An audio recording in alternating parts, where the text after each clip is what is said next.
Halo semuanya, selamat datang. Hari ini kita nggak cuma bakal belajar fisika loh, kita akan menjalankan sebuah misi ke luar angkasa.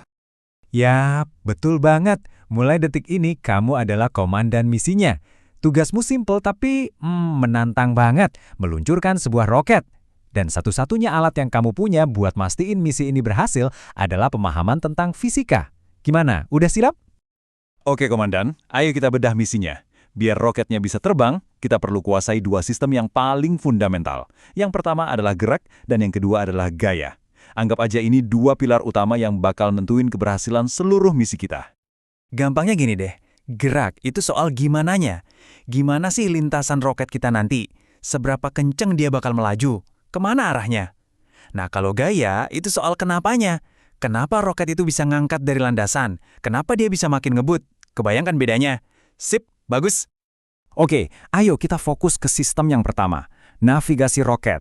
Bayangin kita lagi ngoding buat komputernya si roket. Nah, kita butuh bahasa yang super presisi, yang nggak boleh salah sedikit pun buat ngejelasin tiap detail perjalanannya. Bahasa itu adalah bahasa gerak. Nah, dengerin baik-baik, kesalahan paling umum buat komandan misi pemula, biasanya itu nyampur adukin antara total perjalanan sama perpindahan. Emang sih kedengarannya mirip, tapi di dunia fisika bedanya itu krusial banget. Coba bayangin misi yang gampang dulu deh. Kamu jalan dari rumah ke sekolah, jaraknya 100 meter. Terus kamu pulang lagi ke rumah. Berapa jarak yang kamu tempuh? Ya totalnya 100 meter pergi, 100 meter pulang, jadi 200 meter. Gampang kan? Tapi perpindahan kamu justru 0. Loh, kok bisa? Soalnya perpindahan itu cuma peduli sama titik awal dan titik akhir. Karena kamu balik lagi ke rumah, ya berarti kamu nggak berpindah sama sekali dari posisi awalmu. Lanjut, konsep berikutnya. Kelajuan lawan kecepatan. Kelajuan itu anggap aja kayak speedometer di motor atau mobil kamu. Cuma nunjukin angka doang, seberapa ngebut kamu jalan. Nah, kecepatan ini lebih canggih. Dia itu speedometer plus kompas. Jadi dia nggak cuma ngasih tahu seberapa kencang, tapi juga ke arah mana kamu perginya. Jadi ingat ya, kecepatan itu selalu punya arah. Terus, gimana caranya kita ngubah kecepatan roket? Jawabannya percepatan. Anggap aja ini pedal gas sama rem buat roket kita. Pokoknya setiap kali kecepatan roket berubah, mau itu makin cepat atau malah melambat, itu artinya si roket lagi ngalamin yang namanya percepatan. Nah, percepatan itu ada dua jenis utama. Ada percepatan positif, itu pas kita injek gas, bikin roketnya makin ngebut. Terus ada percepatan negatif, atau sering disebut juga perlambatan. Ini pas kita injek rem. Penting banget nih, biar roket kita nanti bisa mendarat dengan mulus dan aman. Oke, keren. Kita sekarang udah jago ngejelasin gerakan roket. Tapi sekarang bagian paling serunya, gimana cara bikin dia bergerak. Nah, ini saatnya kita nyalain mesin utamanya.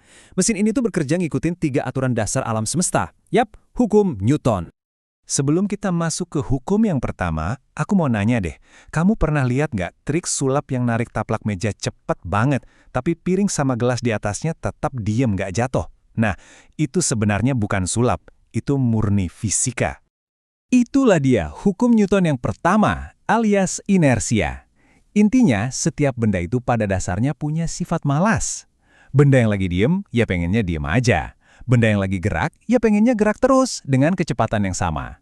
Nah, inersia ini yang ngukur seberapa gede rasa malas benda itu buat berubah. Dan ini nyambung banget sama misi kita.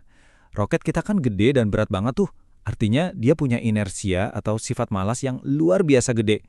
Makanya buat bikin dia gerak dari posisi diam di landasan, kita butuh dorongan atau gaya yang super dahsyat buat ngalahin rasa malasnya itu. Oke, terus seberapa besar gaya yang kita butuhin? Nah, hukum Newton kedua ngasih kita resepnya. F sama dengan M kali A. Gaya itu sama dengan massa dikali percepatan. Ini nih formula paling inti buat bikin roket kita melesat ke angkasa. Jadi kalau kita lihat dari rumus tadi, ada 2 cara nih buat bikin roket kita makin ngebut. Pertama, perbesar gayanya, F-nya, ya caranya dengan bikin mesin yang lebih kuat. Kedua, kurangi massanya, M-nya, alias bikin roketnya seringan mungkin. Percaya deh, para insinyur roket itu mikirin 2 hal ini tiap hari. Dan akhirnya, kita sampai di hukum yang paling penting buat peluncuran. Hukum yang bikin semua ini jadi mungkin. Apa itu? Hukum Newton ketiga, aksi-reaksi. Prinsipnya simpel tapi keren banget loh. Buat setiap aksi, pasti ada reaksi yang kekuatannya sama besar, tapi arahnya berlawanan.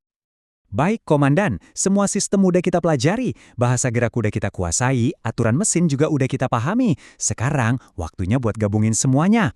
Ayo kita mulai hitung mundur untuk lepas landas. Jadi, ini dia rahasia di balik peluncuran roket.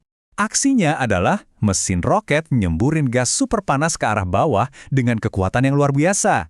Nah, reaksinya, sesuai hukum Newton tadi, semburan gas itu justru ngedorong roket kita ke arah atas dengan kekuatan yang sama persis.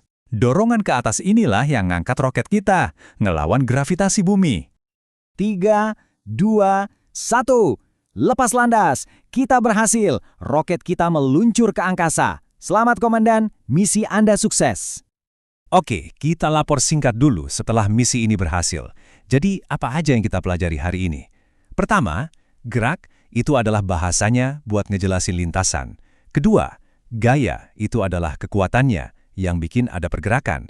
Dan yang ketiga, hukum Newton itu buku aturannya yang ngatur gimana semuanya bekerja. Misi kita hari ini emang udah selesai, tapi perjalanan kamu baru aja dimulai. Sekarang kamu udah pegang kuncinya, kamu udah paham hukum gerak dan gaya. Pertanyaannya sekarang, misi keren apa lagi yang bakal kamu rancang selanjutnya? Ingat, langit bukan lagi batasanmu.